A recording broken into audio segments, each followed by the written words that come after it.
One of the great benefits of the streaming revolution, beyond the fact that you don't have to walk through the rain down to the video shop, take ages selecting what you're going to watch, get back and find that the tape's broken or that it's just rubbish, is that you get to see some of the biggest and the best films quite quickly after they've been released in the cinema. And that's very much the case with this movie today. The Banshees of Inisherin was only in the cinema a few months ago, and now it's already on Disney+. So you can watch this fantastic movie from the comfort of your own armchair before the Oscars has even happened. So let's find out more about what this brilliant film has to offer.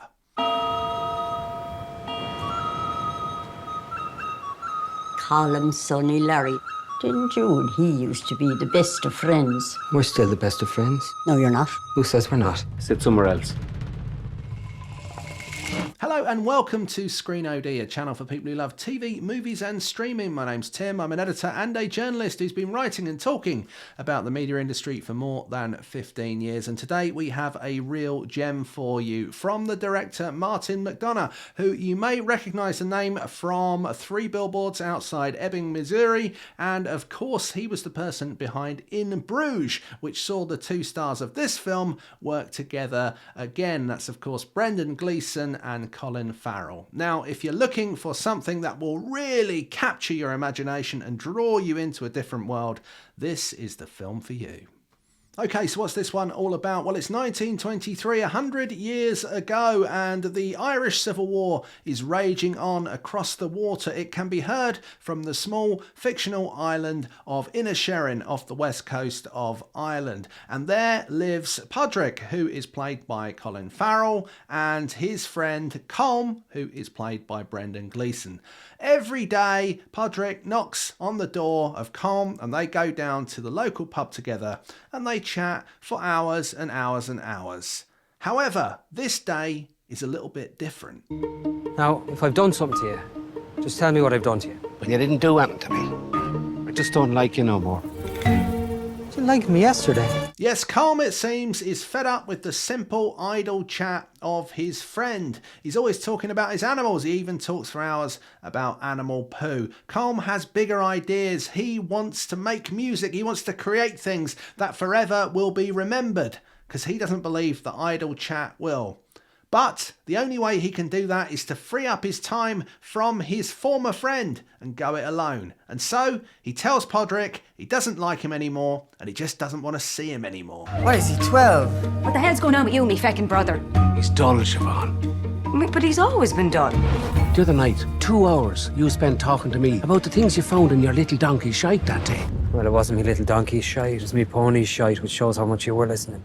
At first, Pádraic thinks that this is some sort of joke, and he confides in local lad Dominic, who also thinks that maybe Colm is acting in a slightly childish manner. However, it seems that he is deadly serious, and Colm vows that if Pádraic keeps trying to see him and keeps interfering in his life and stopping him from doing the things that he wants to do, he will cut one of his fingers off. And then if he continues after that, he will cut even more fingers off, which is pretty serious from someone who seems to want to make fiddle music. Colm! And if you don't stop bothering me, I have a set of shears at home. And each time you bother me from this day on, I'll take those shears and I'll take one of my fingers off with them and I'll give that finger to you until I have no fingers left. Does this make things clearer to you? Not really, no. Starting from now. But shush like, Pádraic. You know, shush like. Yeah, I'd shush like. But Pádraic doesn't really have anyone else to hang around with on the island. He lives with his sister, Siobhán, who's played by Kerry Condon really, really well. And he has Dominic, who is this young boy who's being abused by his father. And Dominic's played by Barry Keoghan. This is a man who really has built his life around this friendship with Colm. And if he can't have that, he can't really seem to let it go. And so he keeps trying and trying. And inevitably, things get worse and worse. Going back to your own gang now, Pádraic. And talking to me! Are you? Why aren't you talking to Pádraic no more?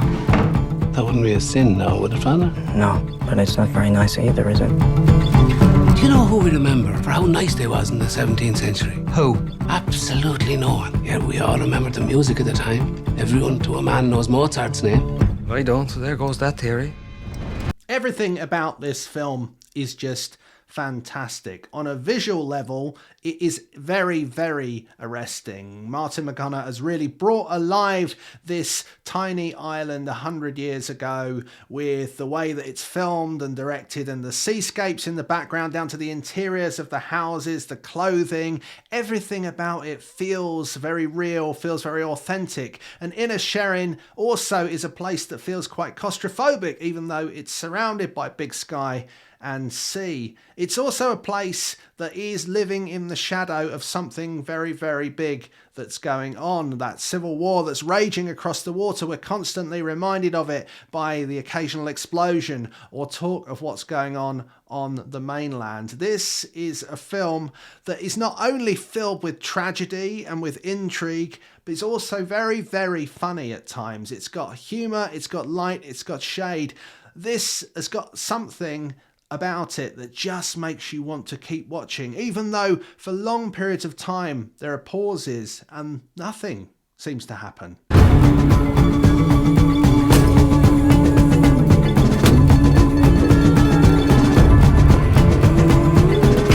Can't be waiting around for any more of this madness. But the real essence of this film comes from the two lead actors in it and the interplay between them. As we've mentioned before, Brendan Gleeson and Colin Farrell, of course, were in Bruges together. And on this occasion, the chemistry is so strong. This is such a believable relationship in kind of quite an unbelievable series of events that starts to unravel. Farrell's kind of simple-minded character who just wants to get through life and just wants to find a way of being happy with his friend, his donkey Jenny, and his sister Siobhán, and hopefully get through it. And then you've got Brendan Gleeson's character Colm, who's far more complex, who wants to write music, who wants to break free of the shackles of what he sees as his friendship, but also in a sense perhaps some of the things that this island represents, being this rocky outpost off the coast of Ireland itself. Those two performances are absolutely brilliant. Let's just call it quits. We won't call it quits. We'll call it the start. This is a film that is melancholy. This is a film that is sad. This is a film that's funny. This is a film that has some hope, but also seems like one that's filled with despair. You'll go on a roller coaster of emotions when you watch the Banshees of Inisherin, but one thing I'm pretty sure you will do as well is absolutely love it. It's available to watch right now on Disney Plus if you are in the UK. So go and watch the Banshees of Inisherin. Thanks so much for watching. I hope you enjoyed the review. If you did, why not hit that like button, and don't forget to subscribe to Screen OD for all the best content direct to your feed. We'll see you again for more videos very soon.